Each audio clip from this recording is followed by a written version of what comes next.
एकादशी होती है वो द्वादशी से जुड़ी हुई पूर्णता का सुख देने वाली होती है। हमें घटने के साथ नहीं चलना, ध्यान दीजिएगा। हमें किसके साथ चलना है? बढ़ने के साथ, क्योंकि हमको आगे बढ़ना है कि पीछे आना है। वैष्णव आगे बढ़ता है, वैष्णव का धर्म है कि अग्रण्य भाव में चले, इसलिए वैष्णवों की जो एकादशी होती है वो आगे की ओर जाती है, अग्रण्य भाव में बढ़ने वाली, द्वादशी की ओर प्रवेश करने वाली, अर्थात हमारे कदम उन्नति की ओर बढ़े, हमारे कदम आगे वैभव की ओर बढ़े, संपदा की ओर बढ़े और भगवान के चरणारविंद की ओर बढ़े, ना कि पीछे की ओर हटे। हम दसवीं के साथ मिली हुई एकादशी न करें, हम द्वादशी के साथ मिली हुई एकादशी। द्वादशी के दिन चावल क्यों खाओ? क्योंकि द्वादशी के दिन जब हम चावल का पहला गासा खाएंगे, चावल का गासा जैसे हमारे मुंह में जाएगा तो जितने जीव उस चावल में रहेंगे उसको हमारी एक दिन पहले की एकादशी का पुण्य मिल जाएगा और वो जीवों का फिर जन्म नहीं होता, वो मोक्ष पा जाते हैं। उनकी फिर कोई जन्म 84 लाख योनियों में उनका कोई जन्म का क्रम नहीं रहे। द्वादशी के दिन चावल क्यों खाओ? शरीर में कैसा भी रोग भरा खाओ, डॉक्टर की दवाइयां लो, जांच कराओ, डॉक्टर को दिखाओ, रिपोर्ट लाओ, पर साथ में 7 स्थान बताए हैं जहां पर शमी पत्र को अगर चढ़ाते रहे तो वो रोग कितना भी बड़ा हो। शिवलिंग के आप लोग देखेंगे, दर्शन करेंगे। ये मानकर चलिए ये जलाधारी है, ये जहां से जल बहता है वो स्थान, ये शिवलिंग है। समझ में आ रहा है सबको? ये शिवलिंग, ये जलाधारी, ये जल बहता है वो स्थान, बीच में अशोक सुंदरी का स्थान, गणेश जी कार्तिकेय जी का स्थान, माँ जगत जननी का हस्तकमल, शिवलिंग, ऊपर जलाधारी में जया, विषहरा, श्यामली बारी, दौतली, देव। 7 स्थान बताए। पहला स्थान अशोक सुंदरी का स्थान, द्वितीय स्थान भगवान श्री गणेश जी महाराज का स्थान, जहां गणेश जी का स्थान है सीधे भाग में उस। तृतीय स्थान मां पार्वती जी का हस्तकमल। चतुर्थ स्थान भगवान शंकर का शिवलिंग, चौथा स्थान। 5वां स्थान नंदी का उठा हुआ चरण, जो नंदी का पांव उठा हुआ रहता है एक आगे वाला, 5वां स्थान। और 2 शमी पत्र भगवान शंकर के सम्मुख में से अपनी कामना कर 3 बार पंचाक्षर मंत्र का या श्री शिवाय नमस्तुभ्यम का स्मरण कर वो शमी पत्र भगवान शंकर के शिवलिंग पर फिर समर्पित कर दिया जाए। अगर ये 7 शमी पत्र समर्पित कर 1 बेलपत्र शिव जी को समर्पित करा जाता है तो धीरे धीरे कैसा भी बड़े से बड़ा रोग हो वो धीरे धीरे कटना प्रारंभ हो जाता है। सिंदूर भरा जा रहा है और वो सिंदूर नाक पर गिरता है, वो सिंदूर नासिका पर गिर गया तो कहते हैं कि कोई काल आने वाला था पति के ऊपर, वो काल टल गया और नाक पर सिंदूर आया तो नारी का सौभाग्य और अखंड हो गया, ये शास्त्र कहता। और सिंदूर भरते समय वही सिंदूर अगर भूमि पर गिर गया तो अब देखिए जरा, देवी भागवत को उठाकर पढ़िएगा, वो सिंदूर जो मांग में भरा जा रहा है और नाक पर गिर गया तो शुभ होगा, पति की उम्र बढ़ाएगा, घर में बच्चों का विवाह होने वाला होगा, कोई अच्छी सूचना आने वाली होगी। मांग में भरने वाला सिंदूर नाक पर आकर गिरता है तो कोई सूचना अच्छी मिलने वाली होती है, कोई बंधन कटने वाला होता है, कुछ अच्छा हमारे परिवार में होने वाला होता है, पति की उम्र बढ़ने वाली होती है, कोई रोग आने वाला था वो कट रहा होता है। और वही सिंदूर अगर भूमि पर मांग में भरते समय गिर जाता है तो समझ लो कि कुछ ना कुछ ऐसा काम होने वाला है कि मेरी आंख में आंसू आएंगे, वो निश्चित है, वो निश्चित है। चाहे वो किसी प्रॉपर्टी के चक्कर में हो, परिवार के चक्कर में हो, नातों के चक्कर में हो, पुत्रों के चक्कर में हो, बेटियों के चक्कर में हो, पति के चक्कर में हो, रिश्तेदारों के चक्कर में हो, कुटुंब मायका ससुराल के चक्कर में हो, पर निश्चित है कि नेत्र में जल जरूर आएगा, ये निश्चित था। क्योंकि भूमि पर वो सिंदूर अगर नाक पर गिरा है तो शुभ है, पर वही सिंदूर अगर भूमि पर गिरा है तो वो अशुभ है।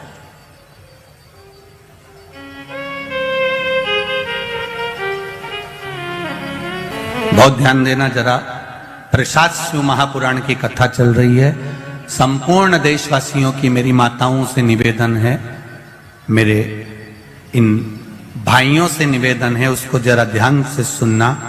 आप सालासर बालाजी गए, आप मेहंदीपुर बालाजी गए,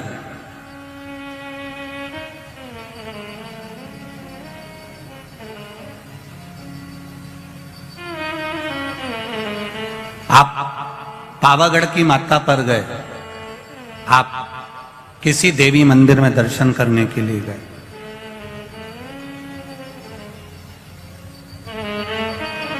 वहां से उन्होंने हनुमान जी के मंदिर का सिंदूर लिया और तुम्हारे माथे पर लगा दिया। समझना जरा कथा को बहुत अच्छे से। उन्होंने हनुमान जी का सिंदूर लिया, तुम्हारे मस्तक पर लगा दिया। अब मस्तक पर आपने अगर सिंदूर लगाया है और हनुमान जी महाराज का या देवी जी का या भगवान का सिंदूर आपके मस्तक पर लग गया है, तो वो सिंदूर कम से कम शास्त्र कहता है 2.5 घंटे तक आपके मस्तक पर रहना चाहिए। कितने घंटे तक रहना चाहिए? जम के बोलो जरा। 2.5 घंटे तक रहना चाहिए। कारण क्या है?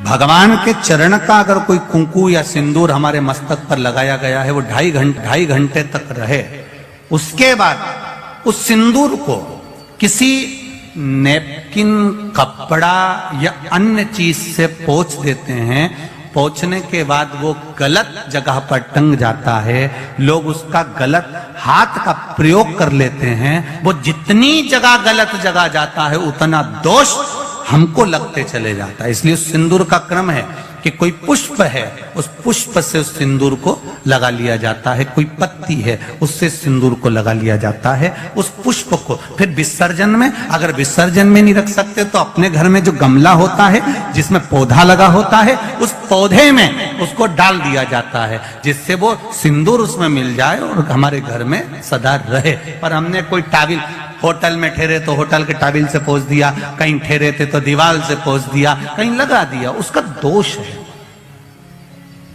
उसका दोष। कितना सुंदर बात कहा गया है।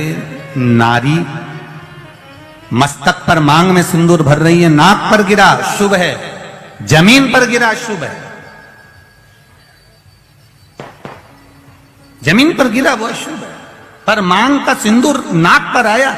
इसलिए आज भी बिहार में, जो लोग राजस्थान में, बिहार में, मारवाड़ में इधर उधर अगर आप लोग जाते होंगे तो जब कई बार आपने देखा होगा, आप जाइए जरा कहीं योग लगे तो दादी रानी सती के मंदिर पर जाइए, या आप कहीं झुंझुन जाइए, कहीं आप बिहार साइड, उत्तर प्रदेश साइड में जाएंगे तो माताएं जब मांग भरती है, जब वो छठ की पूजन करती है, कोई बड़ी पूजन करती है, तो सिंदूर थोड़ा सा नाक पर लगाकर सिर तक लेकर जाती है। चाहे बंगाल साइड में चले जाओ, चाहे आप यूपी में, चाहे बिहार में चले जाओ, नासिका पर सिंदूर का भाव हो जाता, जमीन पर नहीं गिर।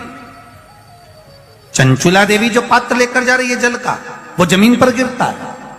चंचुला देवी दूसरा पात्र उठाती है, फिर भगवान के मंदिर में पूजन करने जाती है। आपने उठा लिया, बाल्टी में से पानी भरा।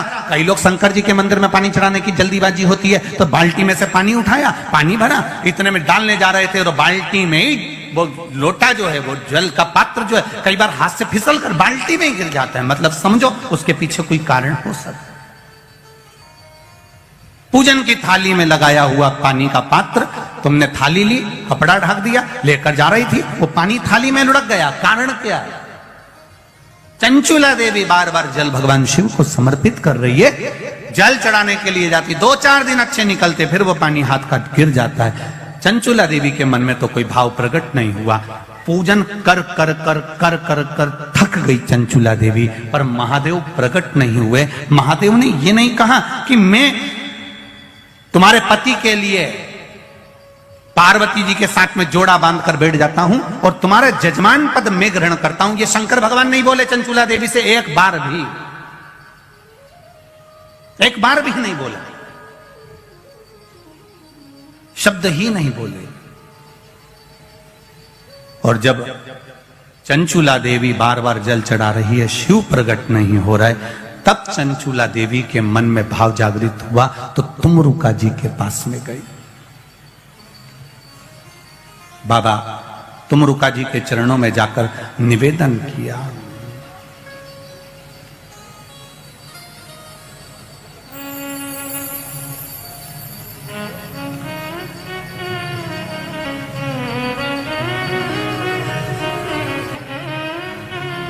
चंचुला देवी तुमरुका जी के पास में पहुंच गई।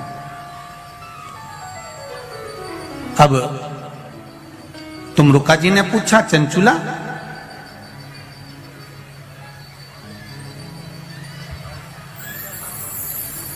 तुम यजमान ढूंढने के लिए गई थी शिव महापुराण के लिए, किसी को जोड़े से बिठाना है, आप ढूंढने गई थी, कोई मिला?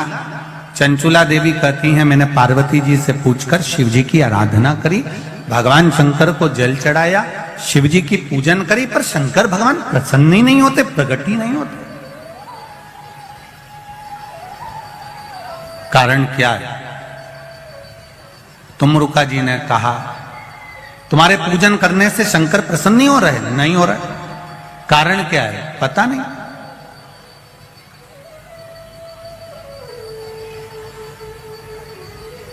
तुमरुका जी ने देवऋषि नारद को बुलाया। नारद जी आए। श्रीमन नारायण, श्रीमन नारायण। नारद जी ने आकर पूछा, तुमरुका जी क्या बात है, आपने मुझे याद किया? बोलो क्या बात है? ये चंचुला देवी शंकर जी की आराधना कर रही है, जल चढ़ा रही है, सब कुछ कर रही है, इसके बाद भी शिव पार्वती जोड़े से आकर कथा के यजमान क्यों नहीं बनते? कहा, देवऋषि नारद ने कहा कि ये जब जल लेकर जाती है, जल भूमि पर गिर जाता है।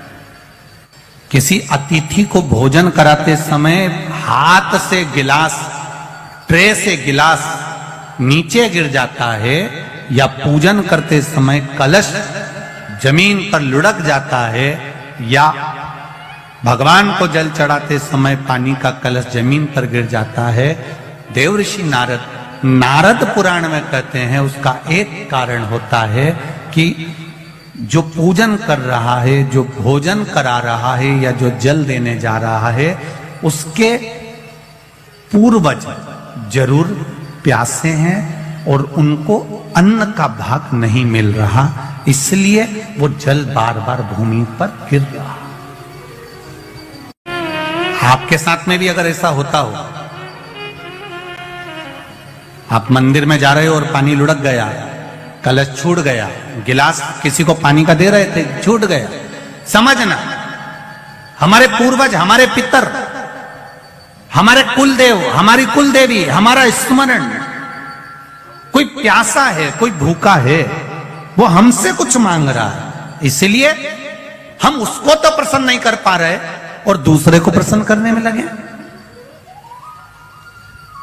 हम कई बार कथा में कहते हैं, आज फिर कह रहे हैं, घर में धर्म पत्नी विराज रही है, घर के अंदर धर्म पत्नी रह रही है, तू कभी भी उससे प्रसन्न होकर बात नहीं करता, और ना जाने फोन पर जब भी बात करेगा तो चेहरे पे स्माइल रहती है। चंचुला देवी को मालूम पड़ गया, देवऋषि नारद ने कह दिया, जरूर इसके घर के पूर्वज बिंदु को जल नहीं मिला है, पूर्वज को जल नहीं मिला, जरूर कोई बात है, क्या करा जाए? देवऋषि नारद ने कहा, अब यह बात तो तुमरुका जी बता सकते हैं कि शंकर भगवान पितरों को कैसे संतुष्ट कर सकते, पूर्वजों को कैसे संतुष्ट कर सकते। पर कभी तुमने शंकर भगवान पर जरा ध्यान दीजिएगा, भगवान ब्रह्मा और भगवान विष्णु को सबसे ज्यादा प्रिय है खीर, आटा सिका हुआ का जो सीरा बनता है, पंजेरी बनती है, वो भगवान ब्रह्मा और भगवान विष्णु की प्रियता है, भगवान सत्यनारायण जी की प्रियता प्रसाद। देवी को प्रिय है चना, हलवा, सीरा, पूड़ी।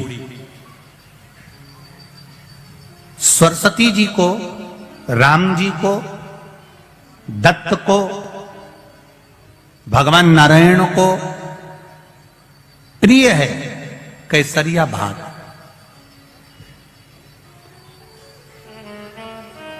पर 33 कोटि देवी देवताओं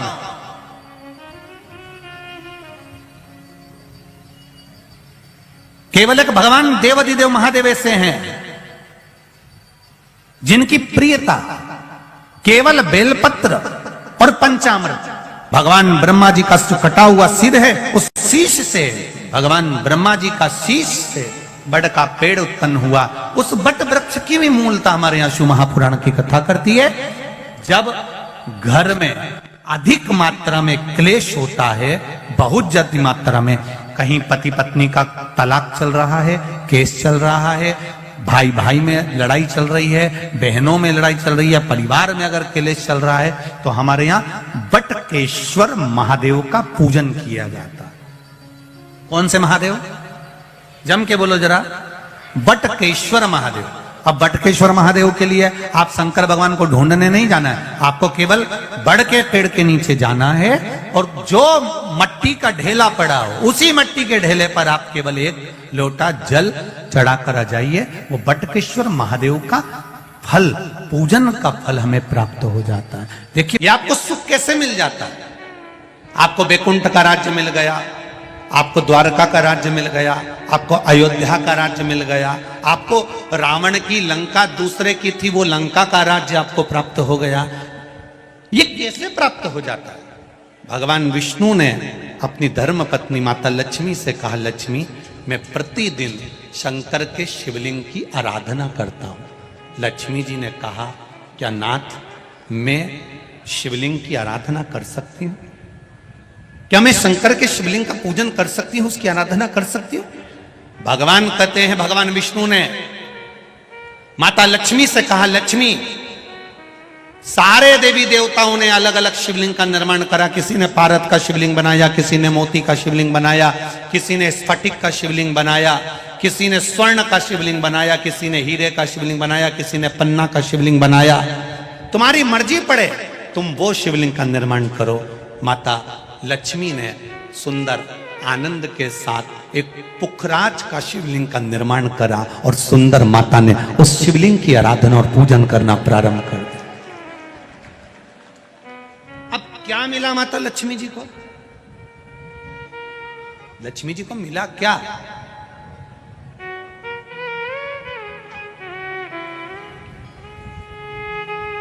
क्या प्राप्त हुआ माता लक्ष्मी जी?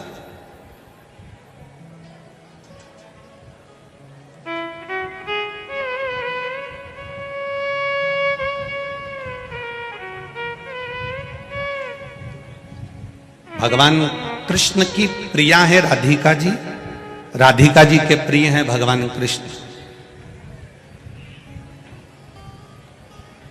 राम जी को बीच में कुब्जा भी मिली, सुपनखा भी मिली, पर मेरे नारायण को बहुत कुछ प्राप्त हुआ, पर आज भी लक्ष्मी जी को क्या मिला है?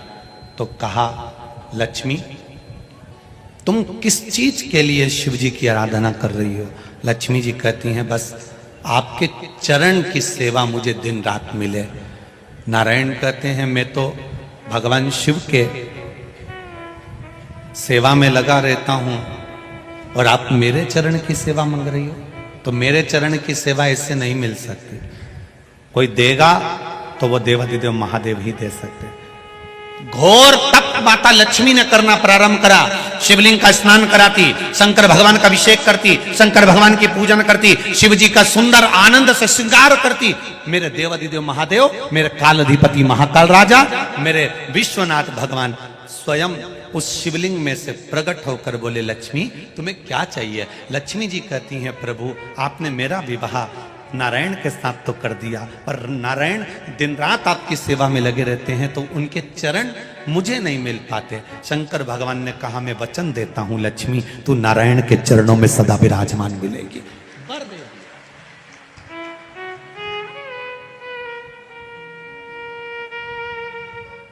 ब्राह्मण हो, क्षत्रिय हो, वैश्य हो, शूद्र हो, बच्चा हो, जवान हो, बूढ़ा हो, बेटी हो, बेटा हो, नारी हो, पुरुष हो, जो है अगर वो शिव की आराधना में लगा है, उसका मनवांछित फल की पूर्ति हुई है, प्राप्ति हुई है। और कोई तुमसे कहे कि स्त्री शंकर भगवान का आराधना कर सकती है, पूजन कर सकती है, तो दूर नहीं जाना। ये जो शिव पुराण है हमारे पास में, गीता प्रेस गोरखपुर की, उसका दर्शन मैं आपको करा देता हूं। ये शिव पुराण गीता प्रेस गोरखपुर की है, तुम भी बाजार से लेकर आना। इसका 73 नंबर का पेज निकाल कर पढ़ना विद्येश्वर संहिता में से। उसमें लिखा हुआ है, जो नारी शंकर भगवान का स्नान कराती है, श्रृंगार करती है, पूजन करती है, वो संसार सागर से मुक्त होकर मां पार्वती की परम सखी बनकर विराजमान होती है। यह विद्येश्वर संहिता कह रहे।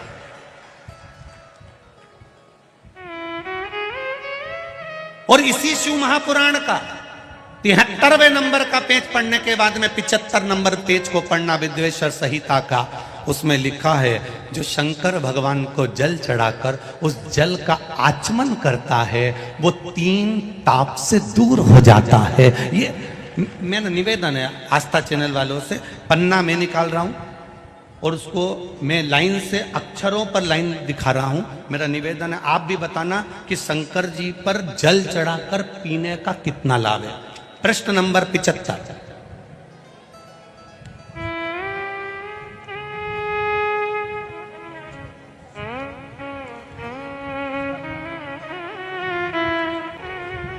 आस्था चैनल से निवेदन है, और आप सब भी एलसीडी पर ध्यान देंगे, और अपने अपने मोबाइल पर भी, जितने लोग टीवी पर कथा सुन रहे हैं वो, मोबाइल पर सुनने वाले वो, जो लोग कहते हैं शिव जी पर जल चढ़ा हुआ नहीं पीना चाहिए, उसके लिए मेरे वेद व्यास जी लिख रहे हैं, पेज नंबर 75 विद्येश्वर संहिता।